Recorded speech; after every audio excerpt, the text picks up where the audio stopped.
Friends, ఇవాళ చిక్కుడుకాయ బెల్లం పెట్టి కూర నేర్చుకుందామండి. దానికి కావాల్సిన పదార్థాలు: చిక్కుడుకాయ అండి, బెల్లము 3 స్పూన్లు, చింతపండు ఒక 3 రెబ్బలు తీసుకుని గుజ్జు పెట్టుకున్నానండి. ఇది కావాల్సిన ఉప్పు, బియ్యపిండి 1 చెంచా, పచ్చిమిర్చి, ఎండుమిర్చి, కరివేపాకు, ఒక 1/2 స్పూన్ కారం, పసుపు, శనగపప్పు, మినపప్పు, ఆవాలు, జీలకర్ర పోపుకి. స్టవ్ వెలిగించుకున్నాను. ఒక 1/2 స్పూన్ నూనె వేసాను. వేడెక్కింది. ముందుగా పసుపు వేసుకున్నాము. 1 స్పూను,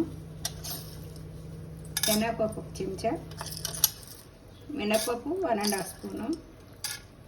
ఇవి వేగాక ఒక తర్వాత ఒకటి వేసుకున్నాము.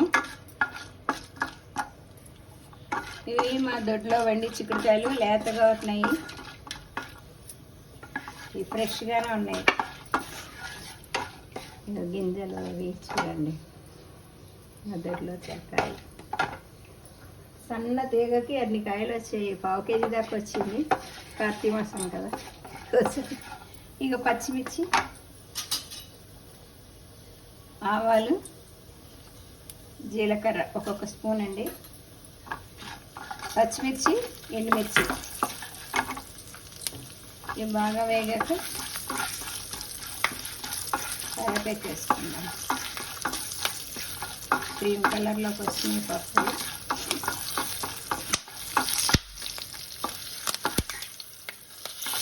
కరివేపాకు ఈ మిడిల్లో పెట్టానండి. కొంచెం మిడిల్లో పెట్టుకున్నాం. ఈ చిక్కుడుకాయలు వేసాను. శుభ్రం చేసుకుని ఉంచి పెట్టుకున్నాను. ఇవి లేతవే కాబట్టి చిక్కుడుకాయ నీళ్ళు ఏం పోయిన అవసరం లేదు. తగినంత సాల్ట్ వేసుకుందాము.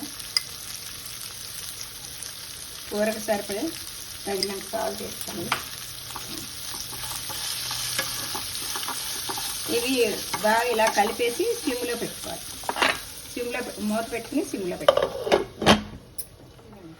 ఇప్పుడు తీసుకుందాము. చూసారా, ఆవిరి నీళ్ళకి తగినంత సాల్ట్ వేసుకున్నాం కదా. సిమ్లో వేయండి.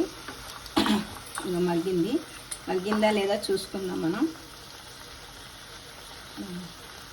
మగ్గింది. ఇప్పుడు కొంచెం మిడిల్లో పెట్టుకొని చింతపండు చెప్పాను కదా, ఆ జ్యూస్ వేసుకోవాలండి. బెల్లం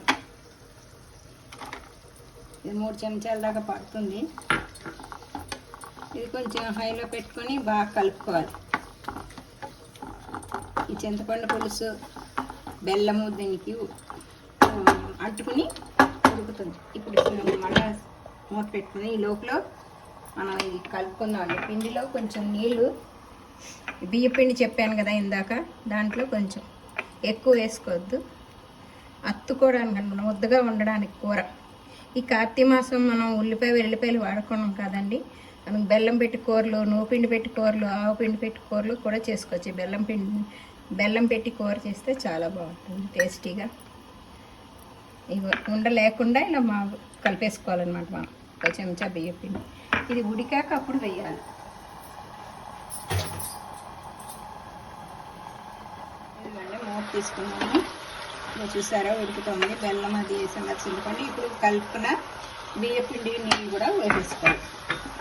బాగా కలుపుకొని కొంచెం ఇంత కారం వేసేసుకున్నాము. తినేవాళ్ళు పులుసుకొని వేసుకోవచ్చండి. కారం అంటే పుల్లగా, తీయగా, కారంగా చాలా బాగుంటుంది.